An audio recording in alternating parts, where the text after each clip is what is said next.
Worthless. Can't embarrass yourself. There's time for you.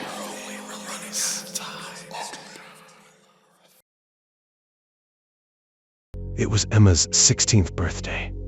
She sat on the worn sofa in the dim light of her grandmother's old cabin, surrounded by discarded wrapping paper and half-open cards. The air felt thick with something. She could not quite put her finger on it, but it was there. Something wasn't right. But she was determined to ignore it. It was her day. A day to be happy. Her grandmother's house had always felt like it belonged in another time. The kind of house that creaked under the weight of years, filled with the scent of dust and decay. The faded, heavy curtains kept the sunlight out.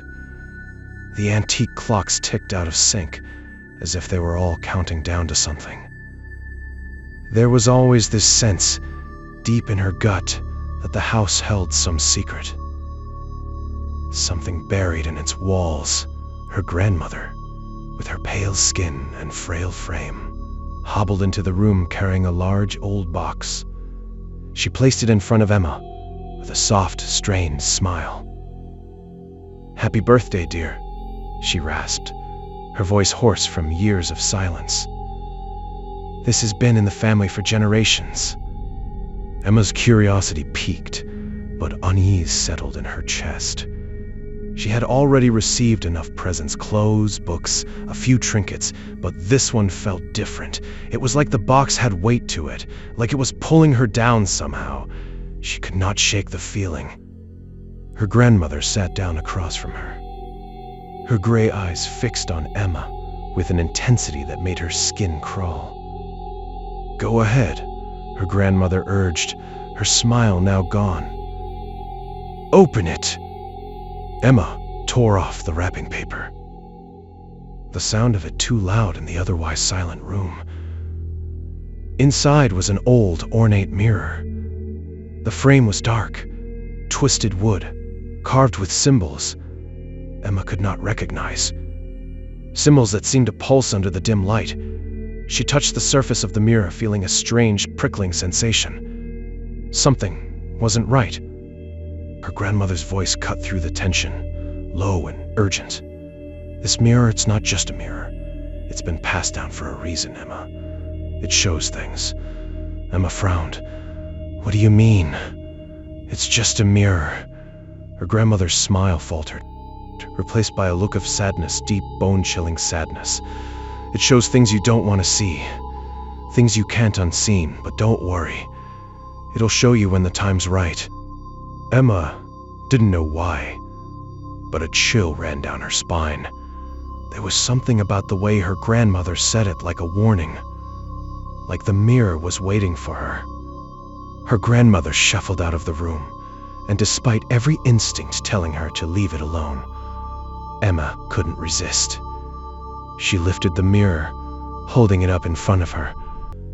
At first, all she saw was herself. A 16-year-old girl with wide eyes and messy brown hair. Innocent. But then something shifted. A shadow moved behind her. Her heart stopped.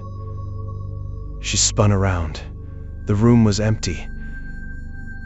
When she looked back at the mirror, the reflection was no longer hers. Standing just behind her in the glass was a woman, dressed in old, worn clothes. Her hair was loose, hanging around her shoulders, and her eyes were black, hollow pits. They were staring at Emma. Not looking, not glancing, but staring. Emma's breath caught in her throat.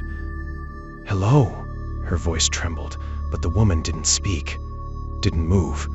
She just stood there, those dark eyes boring into Emma, like they were pulling something out of her. Emma, the voice wasn't hers. It wasn't anyone she knew. It was a whisper that crawled from the mirror, a sound that felt alive. Emma froze, her heart racing. "Who are you?" she whispered back, barely able to speak. The woman's lips curled into a smile, but it was not a smile. It was wrong, twisted, like something broken. Then the whisper came again. "It's your turn." Emma's breath caught. She dropped the mirror, her pulse thundering in her ears. The air in the room grew colder. She reached for the door, but as her hand gripped the doorknob, a faint whisper echoed behind her. "Come back, Emma. It's not over." Not yet. Before she could stop herself, she was outside, running through the woods. Her feet slapped against the ground, and her mind was spinning. But one thought remained clear. She couldn't go back inside that house. Not yet. Not until she understood what the mirror wanted. A few days later, Emma had hoped it was just her imagination, that it was all a bad dream. But the weight of her grandmother's words lingered. It shows things you can't unseen. Her grandmother had warned her, but she hadn't warned her enough. Emma sat in her room, staring at the mirror. The woman was gone, but the silence felt heavier than ever, like something was waiting, watching, just beneath the surface. The mirror wasn't just a thing, it was alive. It was feeding on her fear. That night, as she lay in bed, she heard it again. A whisper, barely there. Was she imagining it? Emma. The mirror was calling her name. Emma awoke to a creak, not loud, but deliberate. A footstep. She sat up in bed, her eyes adjusting to the faint moonlight spilling through her window. The mirror stood across the room, its surface black, as if it had swallowed all light. Then she saw it. Movement. Not in the mirror, but outside of it. In the hallway, someone was standing there. A silhouette, just beyond the doorframe. Her throat tightened. "Grandma," she whispered, but deep down she knew it wasn't her. The figure didn't move, just stood, still, watching. Emma reached for her bedside lamp, hand trembling. As the light flicked on, the figure was gone, but the mirror had changed again. In its reflection, her bedroom door was wide open, though in reality it remained shut. Over the next few days, Emma tried to ignore the mirror as she covered it with a cloth. She avoided the room, but it didn't matter. The whispering followed her. In the kitchen, in the bathroom. She thought she heard her name, and the buzz of the fluorescent lights or the rustle of paper. Worse, she began seeing the woman, not just in the mirror, but in reflections everywhere, in the back of a spoon, a car window, the glossy surface of her phone screen. Every time the woman was closer, every time the smile was wider. Emma started losing time. Hours would pass in minutes. She'd wake up in places she didn't remember walking to. Her dreams bled into reality, and reality twisted like a dream. She wasn't sure where the mirror ended and her mind began. Determined to end it, Emma confronted her grandmother. "You knew what this mirror was," she said, shaking. "You gave it to me anyway." Her grandmother looked older than ever, like time had drained her. "I didn't give it to you, Emma," she whispered. "It chose you." Emma felt cold wash over her. Her grandmother continued, eyes glassy with guilt. "Every generation, it picks someone. It feeds on us. It shows us what we fear, but it doesn't stop until we break." Emma backed away. "So what do I do?" "There's only one way," her grandmother said. "You face it.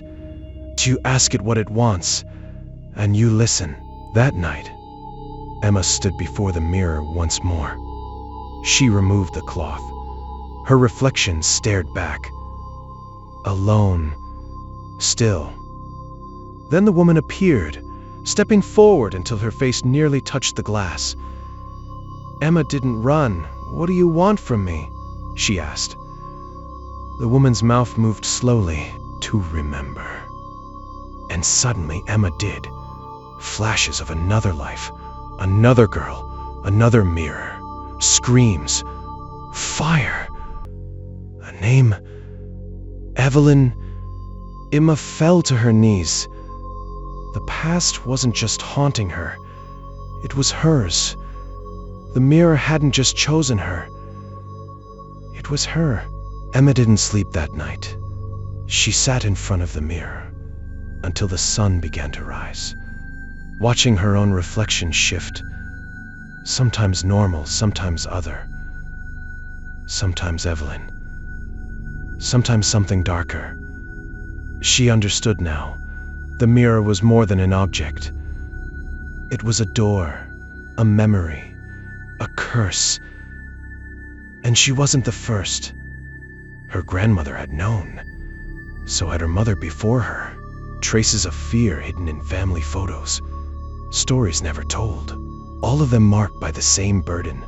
As morning light spilled into the room, Emma stood up, her face calm for the first time in days. She knew what she had to do. She carried the mirror outside, down the narrow path behind the cabin, to the lake where the trees whispered like old voices. The air was still, too still. Even the birds had gone quiet. She took a deep breath and stared, one last time into the glass. The woman, Evelyn, was there, her black eyes softer now, no longer a threat, just tired. "I remember you," Emma said. And for the first time, Evelyn nodded. Then Emma let go. The mirror hit the surface of the water with a deep splash, vanishing beneath the rippling waves. Gone. The silence that followed was immense, peaceful, like the house had finally exhaled after holding its breath for years. Emma turned and walked back, the morning sun warm on her face. She felt light, like something had been lifted from her soul. But deep beneath the lake, where sunlight couldn't reach, the mirror rested, its surface calm, and within its dark glass a new reflection began to form.